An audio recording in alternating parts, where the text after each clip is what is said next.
to become competitive and successfully competitive. I think we've been that way for a number of years, but now to win the Big Ten West and get over that hurdle was the next goal, and tomorrow night represents obviously the next goal in that process, and that's winning the Big Ten championship. And our guys have earned it to go undefeated in the West, to really, I think, overcome a lot of early season adversity.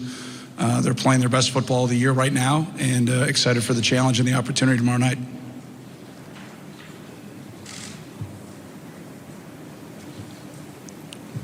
Question back left. Hey, Pat, Ivan Mazel of ESPN.com. Hi, Ivan. It's great to see you, my friend. You too.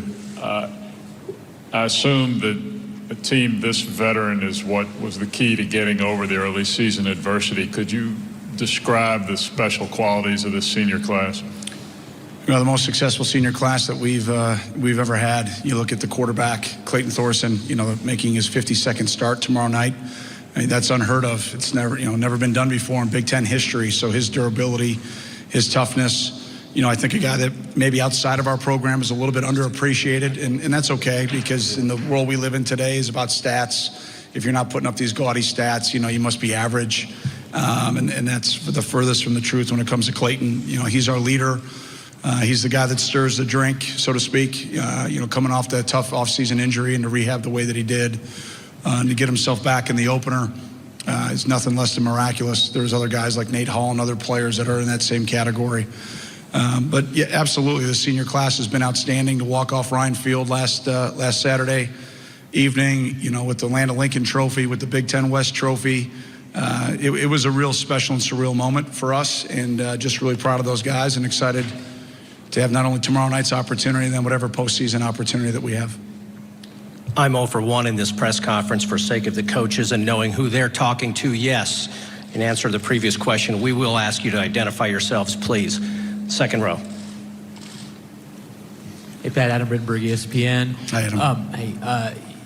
I'm curious how much you talked to the team this week about your own experiences as a player, being on a major stage like you were back then, because they haven't been on a stage maybe quite like this on Saturday. Yeah, they haven't been per se maybe the Rose Bowl, but they've been in some big bowl games, right? You think about our veterans, especially our seniors now. We've found a way to get on the podium in 2 big games. Last year in Nashville, and then 2 years ago, in New York City, and those were great experiences against 2 really good opponents and 2 great atmospheres. We've played in some big games this year. We've already played 2 top 10 teams. This will be our 3rd. So we've been in some big games. Obviously, we've been on the short end of the ones this year, but I think our guys have learned a lot from it. And like I said, I try to keep this as normal of a week as I possibly could. And I think the guys have really stuck to the plan well, and hopefully we'll take that preparation in tomorrow night. Front row.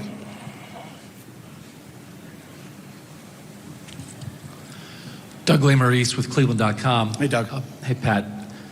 I know you're obviously focused on this game, but I think you might be able to do this. Just where you guys are right now with the facilities, the way you're recruiting. You had a 10-win season last year. Yeah. Scott Frost at Nebraska, Jeff Brom staying at Purdue. We know how good Wisconsin has been. Just state of the program for Northwestern. What do you feel about your ability, Northwestern's ability to continue to compete at or near the top of the West in the future? Yeah, absolutely. I have 100% confidence, that this is going to become a consistent theme of our program. I look at us as a program that's been built on bedrock, not on sand. We've been doing things the right way for a long time. We've got amazing leadership from President Shapiro, our trustees, and Jim Phillips, our great director of athletics. And we're very thankful for that. We're very grateful for that. But we haven't compromised anything. To be in a championship game with the #1 GSR in the country, I think shows that we're not only doing the right things on the field to be in a championship game, but continuing to do the right things off the field and recruiting the right guys that fit our program, surround them with amazing academic support, and the culture in our locker room is built on sustainability and consistency, not on cliches and one-hit wonders. So, listen, you've got to earn it to get here. And it's going to take more than talk. It's going to take action. And we've been really close prior to this year, but we weren't able to get over the hump because we needed other people's help based on the way we played and the way we coached. And, I think, alleviated that early in the year. But our guys went out and earned it, and to sweep the Big Ten West the way that they did, and to win some games the way they had to win them, with an amazing senior class. But then you look at our roster of starters, we got a lot of young guys that are playing significant roles right now. So I think the future is really, really bright. Go row 2 here. Bill Rabinowitz from the Columbus. Yeah, Bill. Urban Meyer's in his 7th year. How much has he changed the Big Ten? How much has he raised the bar for other programs in the conference? Well, I think when Coach Meyer came in, he brought in national championship pedigree and building a program not only at one place but multiple universities that, made it to the top, made it to championship level. And I think when he came in, he talked a lot about recruiting, talked a lot about fan experience, about atmospheres in the buildings, about being willing to compete nationally. And I think, again, like anyone, talk is talk. I mean, he backed it up with action. He assembled a great staff, and now you look at his record, and it speaks for itself, right? And you look at the coaches that have, been through Ohio State and worked for him at previous stops, and to see the success that they're having as head coaches is really impressive. So, I've had the utmost respect for him for a long time. We've known each other for a long time, and I tip my hat to him. He just does a wonderful job. Hey, Fitz. Josh Friedman from WGN TV. Hi, Josh. How are you, buddy? Good to see you. I think it's 18 guys on your roster from the state of Ohio. Just how important has it been recruiting that state, and any memories or specific stories come to mind about recruiting battles with Urban and some of the other coaches in that state? Yeah, Josh, I think recruiting the state of Ohio, once we leave Chicagoland, which is our backbone, and we're going to start and end our recruiting in Chicagoland, and we have to go in on the academic student athlete in the state of Ohio. It's critically important to the success of our program. This goes back to Ara Parsegian. I mean, I got to become pretty close with Coach, is well documented, and one of the first lunches we had down in Southwest Florida, he talked to me about the importance of Northwestern being able to recruit the academic fit out of Ohio. And you can see, like you said, 18 guys right now. This might be about the average. It's usually a little bit higher, a little bit of an anomaly. I would say recruiting battles against Coach Meyer, I am absolutely over. Yeah, so, he can talk about the ones that he's kicked my rear end on, I guess. But, we haven't beaten the Buckeyes on a recruit yet. So that's the way it goes. Go row 2, stay on the same side. It's Cole Baxter, Daily Northwestern. I'm curious this week if your players felt any extra excitement or any anxiety, any nerves, different emotional feeling, maybe given the stakes of this game. Well, I hope they're excited. When I met with the Leadership Council on Monday, we talked about the weekly plan, how we're going to go about our business, some really thought-provoking things like what uniform we're going to wear and, the itinerary and things of that nature. And then, we just talked about the attitude that we wanted to approach the week with, and they were the ones that were very clear that although the obvious outcome could be significant, the preparation has to be consistent. How we go about our business, what we do, and how we do things needs to be high and tight and ready to go earn a championship. And I thought they were great every day. I'm not surprised. And, if you rewind back, we were talking earlier about 10 wins last year. I'm not sure we would have had the ability to prepare the way we did, like we did this year with the new Ryan Fieldhouse and Wilson Field. So, the lighting, the size of the facility, the noise that we're able to get in there, without a doubt was huge for our preparation this week. Coach, we'll go back left.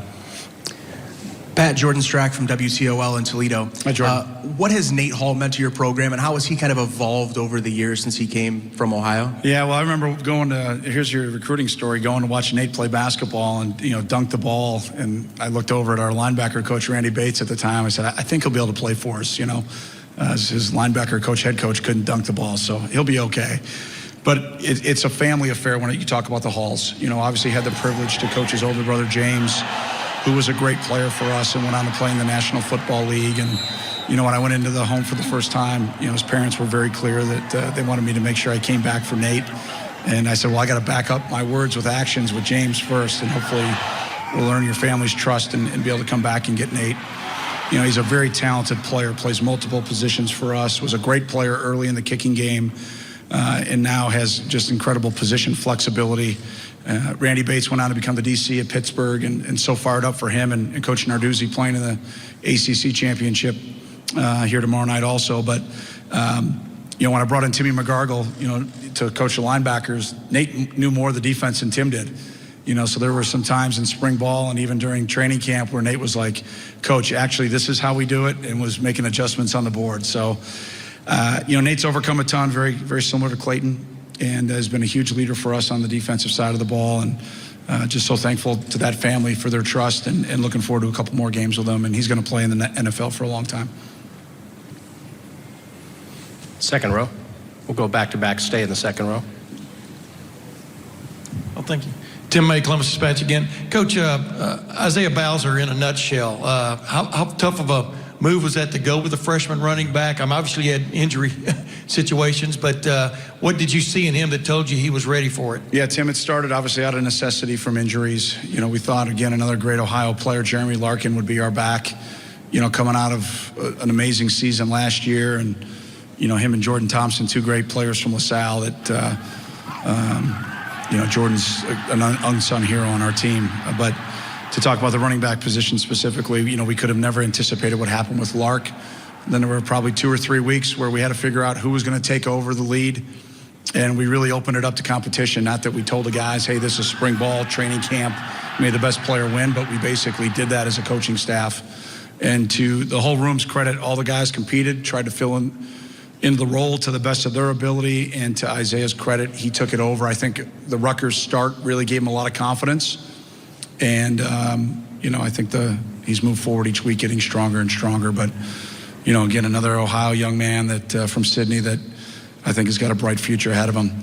As far as the freshman concerned, this is not my first time playing a freshman back. This kid named Justin Jackson did it for us a couple years ago, and now he's obviously having a great NFL career and is the all-time leading rusher in Northwestern history, and in the top handful there in the Big Ten. So not the first time we've gone through it as a staff, but very proud of the way Isaiah stepped up, and Lou Ianni and the whole group have done a great job.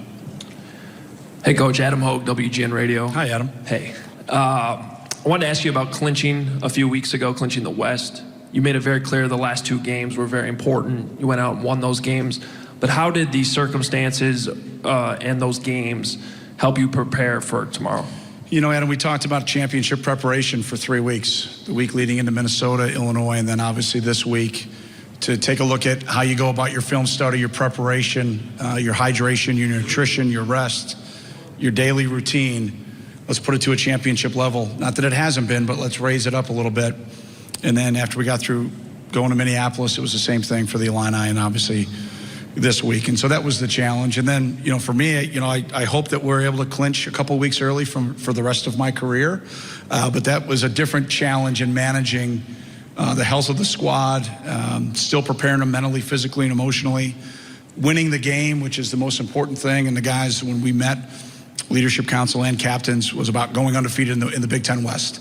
We wanted to change the narrative of this team. We didn't want the narrative to be, the losses early in the season. Those are over with. Those are in the rearview mirror. That's why the rearview mirror is so small and the windshield's so big. Let's look forward and let's change the narrative of what this team is all about and the legacy of this team. And the credit goes to our players. They were very focused and determined to do that, and very thankful for them. Go to the back row. Thank you. Hi, Coach. Marty Smith from ESPN. Marty, what's up, man? How you doing, brother? Hey, Doing congratulations. great. Thanks, man. It's great to see you here. I wonder if in your preparation this week, while you're watching what Ohio State did to Michigan last weekend, first of all, what was your reaction to that offensive output against what was a really good defense, is a really good defense? And second, in any way did that impact your preparation for tomorrow? Yeah, Marty, when I watched the game, we had our seniors over for our senior reception after the Illinois game. And so Stacy DVR'd the game, and we had it in the background. So I was technically talking to all the families, but I had one other eye on the TV, watching the TV copy and just watching the score and the score and the score. And it was an outstanding performance. Like I said on Monday, to me it was an A+. That's an outstanding defense, one of the top defenses in the country. And to see the way that they executed was flawless. It was incredibly impressive. What do you do to prepare? You do what you always do. You work on the fundamentals, you work on the schematics, you work on the attitude, the mindset, and then you hopefully have your team well rested, well prepared, and ready to go compete for 60 minutes. The good news is we don't have to play them twice. last Saturday and this Saturday. We just got to play them this Saturday. So hopefully we'll put together our best performance here tomorrow night. Right here on the aisle. Somebody had a question, I believe. Fitz, Teddy Greenstein, Chicago Tribune. Are you going to be playing up the underdog angle? I mean, you can do that most weeks with your guys. Yeah, well, I don't think I really have to. I think everyone's done a really good job of that, so I appreciate it. Danny Cannell was phenomenal at that for us a couple of years ago, if you recall. Yeah, that was sweet. And Danny's a great dude, so I appreciate him. I mean, he's one of the best. But I don't think I had to do a whole lot this week, you know. Like I said in my press conference, my mom and dad, I think we can get it done. You know, my sisters probably don't. And then I got two just total get after my rear end text messages from my sisters. Yes, we do. Yes, we do. So, you know, hey, let's go roll it out and play ball and go have some fun. I think our guys will cut it loose and enjoy the moment. They've earned it. Front row here. Pat, we're pretty far down the line here in the history of the Big Ten championship game, but you did coach in this conference when there wasn't a Big Ten championship game. Yeah. Your first time here. What do you think of this setup? Do you like having the divisions? Do you like having this? What do you just think of this, the way we do this now? Yeah, you know, I'm kind of an old soul, I think. Some people have called me that I'm a traditionalist. I love the bowl season. I think it's unbelievable for college football. I've been a part of a bunch of them now, and the impact that it has on every player's life and the families' lives of not only the players, our coaches, their families, our fans. There's nothing like postseason football in college that brings a university and their alums together. So I'm a big proponent of it. I believe in it, and I hope it never goes away. I understand the appetite that fans have for a college football playoff. We've now gone to that, and I think it's been in a positive way. That we've had games that are now, you know, a semifinal and a final that you have to win to go to the championship. I think it is awesome television to discuss who should be in, who shouldn't be in. Should we be at 4? No, let's go to 8. Hey, why don't we just go to 16? I mean, it's awesome for our game. I just want to coach well enough for our guys to play well enough to be in those discussions. So am I a fan of the Big Ten championship? Absolutely. I think it's an absolutely terrific reward for our young men for their hard work, their dedication, and sacrifice. We've got 50-plus buses of students coming down from Evanston. If that doesn't talk about what's awesome about college football, then you need to check your pulse. I think it's absolutely phenomenal. We're incredibly thankful. And, you know, we're not one of those traditional have programs. You know, we don't have 70,000 students. We don't have a 100,000-seat stadium. We don't have 100 years of going to the postseason. What we have is what we have, and we're really proud of it. And when I walked in this morning, or a few minutes ago here into Lucas Oil, and saw the Big Ten folks getting ready to have probably their big meeting, it kind of dawned on me a little bit. And I got a bunch of text messages this week from the guys that played in the 70s and 80s. And we stand upon their shoulders because they didn't have the support that we have right now. And we're very thankful for it. And we're very thankful for them. But as I think about what's great about college football right now, I think everything. And if we want to debate what should we do and how we should do it, great, let's make it better. But let's not forget the most important aspect of what is college football, and that's the young men that are in this arena tomorrow night. So whatever decisions we make moving forward, any tweaks, it's no disrespect to fans or alums, or it's what's right for the players. That's what we should do. And everything else, I think for all of us as spectators, I'm a spectator too, should be to lift those guys up. Stay right here, row 2. Hey, Pat, Adam Rinberg with ESPN.com again. Obviously, you've been playing shorthanded in the secondary the last few weeks. I'm just wondering how that group is heading into this game tomorrow. Yeah, they're doing great. Everybody's doing awesome. The guys have been working diligently in their rehabs and getting themselves ready to play tomorrow night. Back row. I just want to follow up on something, Coach, you said a minute ago. I hope this isn't redundant. If it is, forgive me. You said you guys wanted to change the narrative on this team. Yeah. How have you done that? We've gotten to this game. You know, you go undefeated in the Big Ten West. You know, we're 3 points away from being pretty close to being unblemished in the Big Ten. We've won 15 out of the last 16 of the Big Ten, but the narrative nationally is about 2 games, you know, and one of those teams is playing in the postseason, and the other one we turned it over 3 times for scores, which means it's a bad job by me. So I get it, I understand it, but, you know, I'd rather earn it anyways. I'd rather have each one of my teams that I get the privilege to coach earn it. You know, you can't go back and talk about history and tradition. That's why they're going to win. You know, we're going to win because of the guys that are in the arena. And as their leader, it kind of fires you up, man. It fires you up that we're building a legacy. We're building a tradition. We're putting this program on really solid foundation, not just for this year, but for sustainability and consistent success. And you always want to leave something better than you took it over with. And I took it over in a great place from Randy Walker. I mean, the toughness and the attitude and the work ethic was in an impeccable place. We just had to overcome a very difficult tragedy. And I knew that was going to take time. But now to build this program where it's at, we're not anywhere close to being satisfied by any stretch of the imagination. We're far from being the finished product.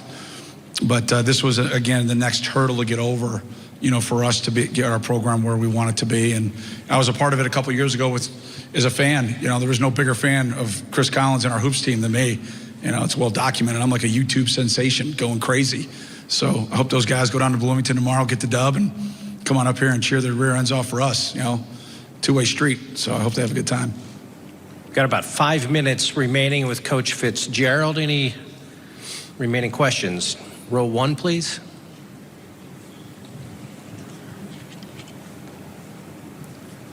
Dan Hope from 11 Warriors. Wanted to ask you, a couple years ago when you played Ohio State, they didn't have Ryan Day and Kevin Wilson as offensive coordinators. Just how have they changed the way Ohio State's offense attacks defenses as you prepare for this game? Well, they're outstanding. Obviously I've got a great relationship with Coach Wilson. We worked together for a number of years. We've been friends for a long time. I've met Ryan a few times and know Kevin obviously better, but I have a ton of respect for the job that they do. And, both guys I think are at the top of the offensive coordinator charts, as you look at the guys that put a lot of pressure on you schematically. They put a lot of pressure on you from an adjustment standpoint in game. And then obviously they've recruited phenomenal, and they've got some of the best talent, if not the best talent in this conference and probably in the country, or at least in a competitive conversation in the country. So they do an absolutely phenomenal job. They put a ton of pressure on they'll put a ton of pressure on our defense tomorrow, and hopefully we'll execute. Time for a final question or two, right here, row 2. Tim May again. Coach, while you were glancing at the screen last Saturday watching Ohio State or the replay, did you also notice that the last 2 weeks they've given up 90 points, their defense has? And I'm just wondering, what do you see about their defense that concerns you, and do you see opportunity also? Yeah, well, Coach Schiano and I are very good friends. He was gracious enough when he was the head coach at Rutgers to give me a day to go spend with him, and he and I talked head coach, corner office stuff on how you manage and run the program. So, known Coach for a long time, and he does a phenomenal job. Some first-time starters, that as you see, they're well coordinated. Maybe just a couple of fundamental breakdowns, maybe a couple of communication breakdowns, and I would say this: the rules are a little bit skewed for the offense in college football. Not that I've been quoted or misquoted on that at all this year. So we won't go back there, but it is what it is, man, to coach defensive football right now. There's linemen downfield and guys are throwing slant routes. It's like, how does this work? I don't quite get this being football, but that is what it is. So I think they do a great job. And what was impressive to me last week was the turnovers caused, their ability to stop the run. They were suffocating in their ability to stop the run. And the big turnovers. And I know Coach Schiano was very involved in the punt block that obviously turned the game around. We'll take one last question. We will ask for any photographers that are with us. We'll do our photo with the coaches in just a moment. If you wish to gather in the center, you may. We'll take one final question, please. Bill Rubino once again from the Columbus Dispatch. When you were a player and now as a coach, I mean, when you were a player, how much did you in the program, how far was Northwestern away from being at Ohio State's level? And now, how far is Ohio State, or how far are you from being at Ohio State's level? You played them close the last couple times. Yeah, I think from when, Coach Barnett, walked into that basketball arena and said he was going to take the purple to Pasadena and had 7,000 people laugh at him. I was a recruit that day in the building. I didn't laugh. I was like, all right, sign me up for some of this stuff. I like this guy. And, my dad kind of looked over at me and was like, this is kind of an interesting statement. Now, we talked about it on the way home. Now, after a number of years, now I know my dad set me up, but that's another story. But we had a long way to go. We obviously had not had success since before I was born as far as a record. But those players, to me, are the ones that jump out to me. Those guys that played in the 70s and the 80s that didn't have the support that we have right now. and I'm very thankful for them. And, like I said earlier, we stand upon their shoulders. But as I look at, where we're at right now, we're nowhere close to Ohio State. We're never going to be close to Ohio State. We're very different. The size of our schools, the locations, we just want to be the best us. We know who we are. We want to be the best Northwestern that we can be. And if we do that consistently, then we'll consistently be in this game. And as we sit here right now and under the current Big Ten structure, that's the goal. The goal is to win the Big Ten West. And if you do that, you've put yourself in position to be Big Ten champions. And there's 14 teams that have those same goals when you kick off in January, your off-season program. And we have the privilege tomorrow to compete against one of the best teams in the country, coached by one of the best coaches ever to coach this game. And we know that it's going to be a huge challenge. But as a coach, on the other side of it, on our side, you get excited about that type of opportunity. And I'm really proud of our guys and our staff and very thankful for the support of our administration.